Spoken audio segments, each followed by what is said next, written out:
नामवर तरीन सनतकार और टाटा ग्रुप के चेयरमैन एमेरिटस रतन टाटा 86 बरस की उम्र में इंतकाल कर गए हैं। वो मुंबई के अस्पताल में पीर के रोज से दाखिल थे। रतन टाटा ने अवामी और कारोबारी दुनिया में बहुत शोहरत और इज्जत कमाई। उन्होंने टाटा ग्रुप की कमान 1991 में संभाली और उसे तरक्की देकर $100 अरब मालियत तक पहुंचाया।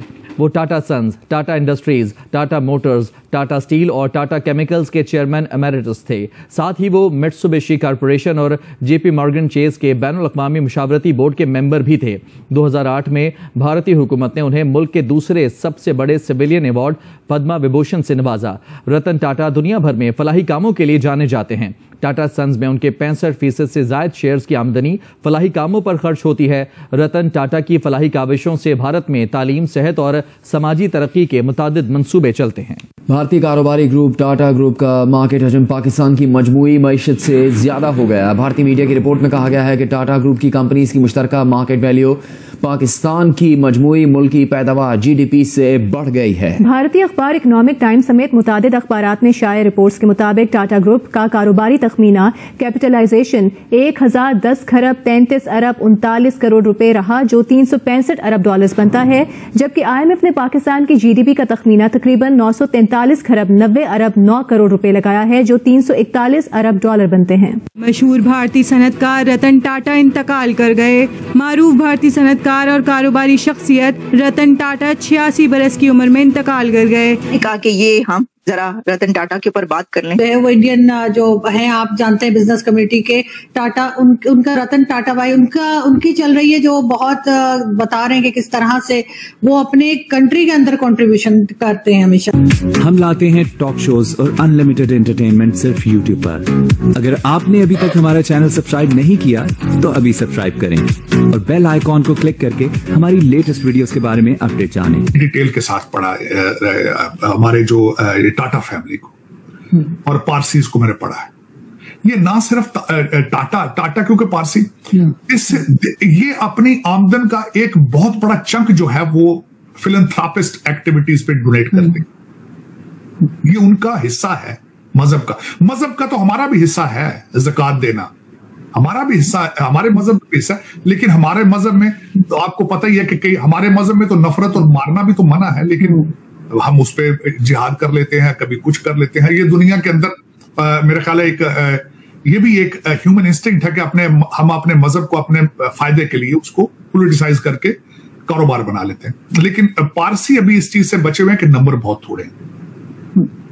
बहुत क्लोज निटेड कम्युनिटी है। मेरा ख्याल अभी तक उन्होंने मजहब के अंदर कारोबार को इंट्रोड्यूस नहीं कराया। तो इंडिया की एक बिजनेस ऑर्गेनाइजेशन टाटा ग्रुप, जो इंडिया की फर्स्ट कॉन्ग्लोमरेट बन चुकी है, उसने पाकिस्तान के फुली GDP को क्रॉस कर दिया है। इंडिया की company Tata groups of company का मार्केट कैपिटलाइजेशन है 365 बिलियन करोड़ और पाकिस्तान की फुली GDP है 341 billion crore according to IMF। According to World Bank थोड़ी सी ज्यादा है, लेकिन वो भी टाटा कंपनी क्रॉस करने ही वाली है। इंडस्ट्री है टाटा इंडस्ट्रीज, उसके जो चेयरमैन है, चेयरमैन एमेरिटस उनको कहा जाता था, और रतन टाटा वो एक्सपायर्ड और उनकी 86 ईयर्स एज थी। इंडस्ट्रियलिस्ट थे, इंडिया के लीडिंग इंडस्ट्रीज।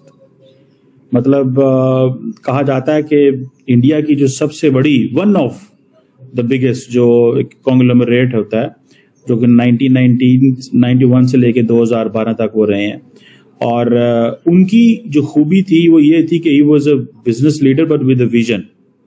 और पूरी दुनिया में जो है उनके बारे में मैसेजेस आ रहे हैं। और उनकी जो फैमिली है दे आर ज़ोरेस्ट्रियंस।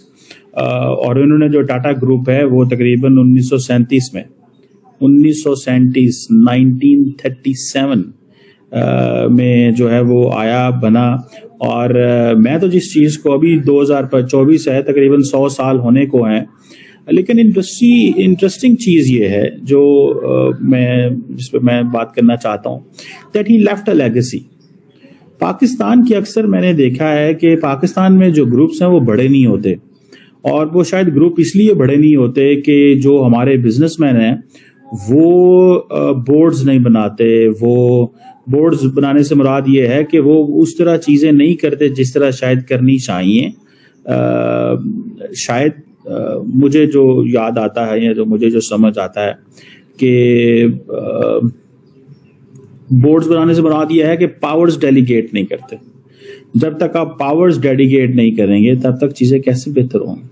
अब एक ग्रुप बना 1937 में, ठीक है जी, इंडिया के अंदर टाटा ग्रुप, और इन्होंने तकरीबन 1962 में जो कंपनी ज्वाइन की, 5वें चेयरमैन थे 1991 के अंदर, और कहा जाता है कि 22 साल जो चेयरमैन रहे, जो ग्रुप की जो सेल है वो 7-fold इंक्रीज हुई एंड रीच टू $5.8 बिलियन। उस वक्त की बात कर रहा हूँ। ये वही दौर है जब India free market economy, liberal economy का हिस्सा बन रहा था और इंडिया की जो इंडस्ट्री है वो बड़ी तरक्की कर रही थी, और भले यूरोपियन स्टील मेकर्स हों या अमेरिकन हों, सबके साथ वो काम कर रहे थे, और इन्होंने बड़ी बड़ी लंबी स्टोरीज डील्स की। जैगुआर की जो लैंड रोवर है उसके हवाले से, जो ब्रिटिश लग्जरी ऑटो मेकर है, इसी तरह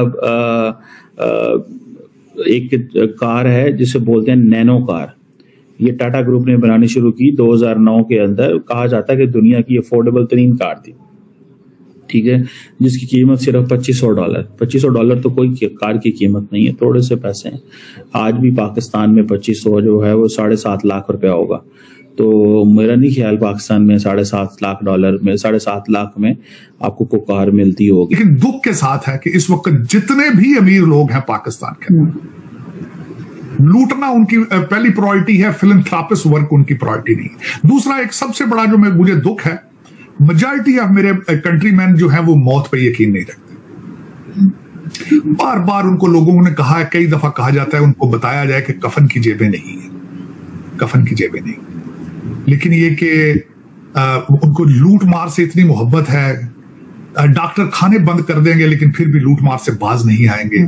कैंसर होगा, जाके कीमोथेरेपी लंदन से करा के आ जाएंगे, फिर भी लूट मार से बाज नहीं गिरेंगे। पता नहीं क्या बात है, इस एक पता नहीं हमारे डीएनए में या ब्लड में कोई प्रॉब्लम आ चुका है कि हमें कोई शौक ही नहीं है लेगेसी के बारे में, कि हम अगर मर जाएंगे तो लोग हमें किस तरह याद करेंगे। पता नहीं किस ये पैशन इनको कौन सिखाएगा। कोई किताबें आते हैं यहाँ पढ़ने के लिए, पता नहीं फिर क्या सीख के जाते हैं। मैंने आपको बताया था कि 400-400 साल पुराने इंस्टीट्यूशंस में से पढ़ के जाते हैं तो मनी लॉन्ड्रिंग ही कर रहे हैं, और क्या करना है, वो कुछ भी नहीं कर रही है।